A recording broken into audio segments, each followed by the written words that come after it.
Assalamualaikum warahmatullahi wabarakatuh. Perkenalkan, nama saya Wia Umromia, biasa dipanggil Wia. Saya salah satu mahasiswi di Universitas Serangkaya, jurusan Ilmu Komunikasi semester 2. Berhubung kemarin habis belajar psikologi komunikasi dengan materi komunikasi interpersonal, jadi sekarang pengen banget nih sedikit sharing tentang materi yang udah saya dapat. Jadi langsung aja yuk kita bahas. Menurut Tepito, komunikasi interpersonal adalah bentuk pengiriman pesan dari sekelompok orang dan diterima oleh orang lain atau sekelompok orang dengan efek dan umpan balik yang langsung. Jadi komunikasi interpersonal itu adalah komunikasi yang dilakukan kepada pihak lain untuk mendapatkan umpan balik secara langsung maupun dengan media. Aspek komunikasi interpersonal itu ada 4. Yang pertama, ada persepsi interpersonal. Kedua, konsep diri. Ketiga, atraksi interpersonal. Dan terakhir, hubungan interpersonal.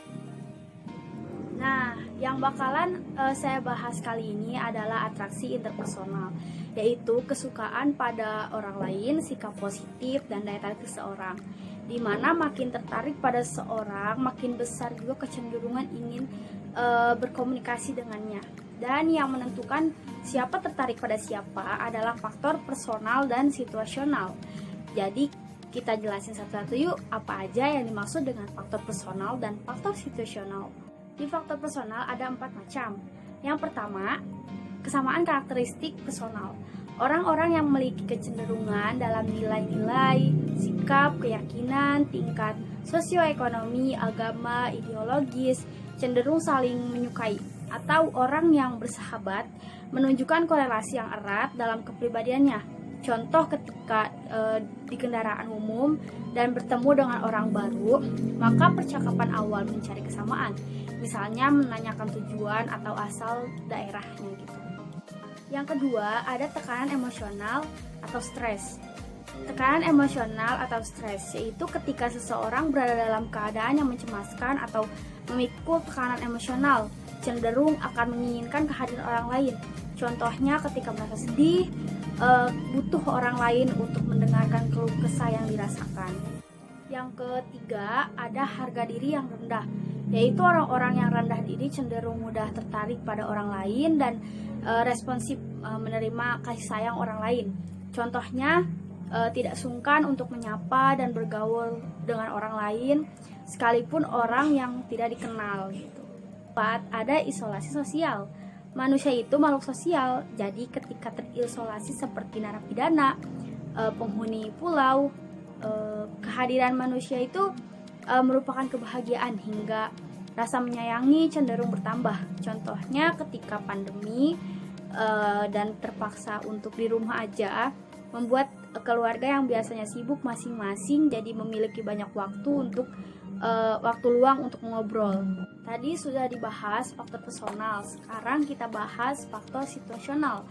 Di faktor situasional itu ada 5 macam. Yang pertama, ada daya tarik fisik. Beberapa penelitian mengungkapkan bahwa orang cantik atau ganteng itu lebih efektif mempengaruhi pendapat atau pandangan orang lain. Contohnya, produk yang diiklankan oleh perempuan cantik cenderung menarik minat masyarakat. Yang kedua, ada ganjaran atau reward.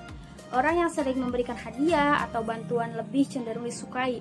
Contohnya, pegawai yang sering diberikan bonus akan giat bekerja. Yang ketiga, ada familiarity. Misalnya kita sering bertemu dengan seorang yang sebelumnya tidak kita kenal namun sering melihat gitu, kita akan mempunyai dorongan untuk mengajaknya bicara, walaupun sekedar basa-basi gitu, menanyakan mau kemana gitu, atau ada perlu ke siapa gitu.